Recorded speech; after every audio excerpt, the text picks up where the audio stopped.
Bonjour à tous, aujourd'hui je ne vais pas vous faire une intro de 5 minutes, juste si vous ne me connaissez pas, moi c'est Léopold de Zesto. Si vous souhaitez apprendre à faire de belles pop-up sur Elementor, alors vous êtes sur la bonne vidéo. Avant de rentrer dans le concret, si la vidéo vous a plu, n'oubliez pas de commenter, de liker et même de vous abonner, ça nous aide pour le référencement. Bon, on va pas perdre plus de temps que ça, ici on se retrouve sur WordPress avec Elementor et Elementor Pro. Ici on va directement aller dans modèle, directement ici. Vous allez faire ajouter un nouveau modèle. Donc là, si votre Elementor il est en français, on ira sur fenêtre modale. S'il est en anglais, ce sera pop-up. Donc nous, fenêtre modale. Donc là, on va nommer le modèle qu'on souhaite. Donc nous, typiquement, ça va être micro audit. Créer un modèle. Enfin, on va arriver, il y aura différents types de modèles qui vont pouvoir nous aider à créer la base. Ici, je vous recommande d'aller vers le pop-up qui ressemble le plus à ce que vous souhaitez faire. Il y a différents usages de pop-up pour les résumer rapidement. Il y a donc les pop-up à titre informatif, une nouvelle info, etc. sur la marque. Il y a promotionnel, moins 20%, moins 30%. Etc. Et il y a aussi pour récupérer des informations, récupérer de la data, donc de l'email, des numéros de téléphone. On voit ça par exemple sur les articles de blog ou inscription à newsletter, tout ça. Et enfin, en e-commerce, il y a par exemple pour faire un rappel, imaginons que je suis sur un site e-commerce, je vais remplir un panier, puis je vais quitter la session. 2-3 jours après je vais revenir, et je vais avoir une pop-up en me disant que mon panier a été abandonné et que je peux le récupérer si je veux. Voilà les différents usages, il y en a d'autres évidemment, mais c'est ceux-là qu'on voit le plus. Donc moi je vais prendre ça, vu que c'est une proposition de micro-audit que je vais faire apparaître sur mon site. Donc je vais faire directement insérer. Donc là, on voit qu'on a accès à la pop-up, au modèle. Pour pouvoir modifier, là on a accès directement au conteneur. Moi je vais modifier la fenêtre, enfin le pop-up directement. On va aller dans réglages en bas à gauche. Et là on aura directement accès à la pop-up. Donc en largeur, ça me paraît plutôt pas mal. La hauteur, on peut la modifier aussi ici. Moi j'aimerais bien que ça ressemble plutôt à ça. Position du contenu centré, nickel. La position, moi je veux que ça arrive au milieu et pas à côté ou en bas. Je veux que ce soit vraiment frontal. Et vertical, pareil, vous pouvez modifier où est-ce que la pop-up va arriver. Ici, vous avez la superposition, vous faites faire en sorte qu'elle ressort mieux ou non. Moi, évidemment, je vais le faire. Le bouton de fermeture, très très important, vous le voyez là. Ici, c'est très important qu'il soit présent, qu'il soit suffisamment visible, dans le sens où on a tous déjà eu une mauvaise expérience sur un site où on n'arrivait pas à quitter la pop-up et on part directement du site. Donc là, très important. Donc voilà, là il y a les animations d'entrée. Je vous recommande de ne pas trop perdre de temps avec ça, mais quand même de faire attention à ce que ce soit pas trop agressif. Restez sur du simple. Faites en sorte que la durée de l'animation soit pas trop longue, qu'ils aient le temps de voir la pop-up arriver avant qu'ils soient partis du site. Voilà. Ensuite, les réglages généraux, c'est du classique. La preview, pareil. Là, on va aller dans le style. Donc là, on va changer le type d'arrière-plan. Nous, on va faire du classique. Mettre un petit dégradé quand même, histoire de... Voilà, on est dans le détail, hein, mais c'est histoire de vous montrer un petit peu les fonctionnalités qu'on peut avoir. Et ici, vous allez avoir le bouton de fermeture. Et donc là, on va pouvoir changer sa position, où est-ce qu'on veut qu'il soit. Je vous recommande de ne pas faire de folie, mettez-le en haut à gauche ou en haut à droite, c'est là où on le trouve le plus, ou alors au milieu en bas. Ce qui va être important, ça va être également sa taille.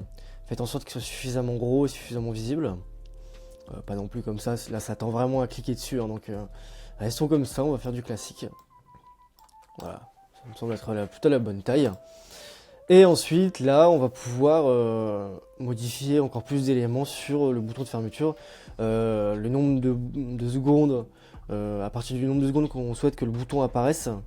Honnêtement, tout dépend des actions que vous souhaitez mettre en place. Moi, en général, j'aime pas trop le faire pour l'expérience utilisateur, justement. Donc, voilà, vous pouvez vraiment aller plus loin là-dessus, hein. Et donc enfin, là, une fois qu'on a réglé les réglages de la fenêtre modale, on va pouvoir parler du contenu à l'intérieur. Ici, vous ne serez pas perdu, on sera exactement comme sur une page Elementor. Voilà, donc là, ça va être Audit SEO par exemple. Donc là, je vais régler en fonction de mon site. Voilà, donc là je fais rapide pour vous montrer, hein. Site internet par exemple, et voilà. Bon là, je vais pas trop dans le détail, ici vous, en fait, vous pourrez modifier directement tous les éléments et le style des éléments. Voilà, donc le bouton par exemple, je souhaite qu'il soit d'une autre couleur. Donc là voilà, imaginons qu'on ait rempli tous les champs, tout notre pop-up nous convient. Bon, elle est pas terrible, je vous l'accorde, mais bon, c'est pour l'exemple, hein. Donc là vous allez faire publier. Ici c'est très important, vous allez avoir donc les conditions, les déclencheurs, la règle avancée, donc concentrez-vous ici. Voilà, c'est écrit où voulez-vous afficher votre modèle. Voilà, donc par défaut c'est inclure dans tout le site. Imaginons que je souhaite pour ma newsletter récupérer juste des mails. Et bah en fait je vais faire en sorte que ça exclue le reste du site, mais que ça inclut par exemple uniquement le blog. Donc par exemple, pour vous montrer, voilà, inclure donc, tous les articles de blog. Voilà. Ensuite on va aller dans les déclencheurs, donc au chargement de la page, au bout de quelques secondes. Ici, tout dépend de votre stratégie, si elle est agressive ou non, la typologie de la pop-up. On peut le faire aussi au défilement. Donc là, c'est très pertinent si vous êtes sur un e-commerce, par exemple, et que les personnes sont intéressées par le produit, vous pouvez faire pop une promotion sur un produit. Ici, vous allez pouvoir sélectionner un bloc de votre page. Et pareil, au défilement, vous allez pouvoir choisir que la pop-up arrive ou non. C'est ce qui est quand même pas mal fait pour l'e-commerce, hein.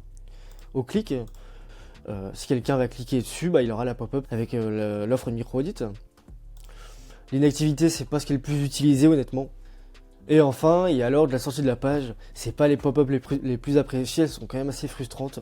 Moi en général, je les mets pas celles-là. Voilà. Là, vous allez avoir les règles avancées. Donc ici, prenez le temps de regarder, prenez le temps de réfléchir à votre stratégie. Voilà, on peut faire apparaître ça après 3 pages vues, ça peut être pertinent. Après plusieurs sessions, donc là c'est pareil.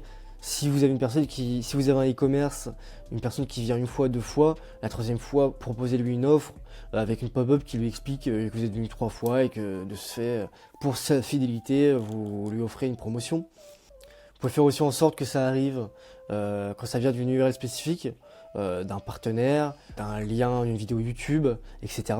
Ça peut être intéressant.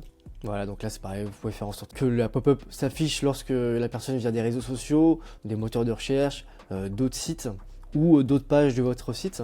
Ici vous pouvez donc régler si ça arrive sur mobile, sur ordinateur, sur tablette et même aller sur les navigateurs. Pour la planification de la date et l'heure, ici on va être sur des cas exceptionnels de promotion datée, des informations spécifiques, etc. Une fois que c'est tout bon, on va faire enregistrer et fermer. Bon, du coup là on va directement tester si ce qu'on a fait ça a fonctionné. Donc on va aller sur un article au hasard. Et donc on avait mis défilement 50%, il me semble, au bout de 5 secondes. Et voilà, et donc là on a donc le pop-up qui arrive. Imaginons maintenant que je veuille modifier des éléments de ma pop-up. Et ben c'est très simple, je vais retourner dans modèle. Je vais aller sur donc micro-audit, je vais faire modifier avec Elementor. Voilà. Et donc là, je vais cliquer sur les options. Et donc j'aurai accès aux conditions d'affichage, etc. Donc là, je pourrais remodifier tout. Bon, ici la pop-up, je leur précise, elle n'est pas terrible, c'est une version test pour vous montrer un petit peu comment configurer. Après, si vous avez déjà fait des pages sur Elementor, d'un point de vue design, il n'y a aucun souci. Ce que je souhaitais vraiment vous montrer, c'est comment régler la fenêtre modale, donc la pop-up directement, et ensuite comment la remodifier. Bon voilà, je pense qu'on a fait le tour, hein. On arrive à la fin de cette vidéo. Si elle vous a plu, n'oubliez pas de laisser un commentaire et de liker. Comme d'habitude, pour ceux que ça intéresse, on offre un micro-audit SEO de votre site. Le lien se trouve dans la description. Moi je vous dis à très vite et puis je vous souhaite une bonne journée.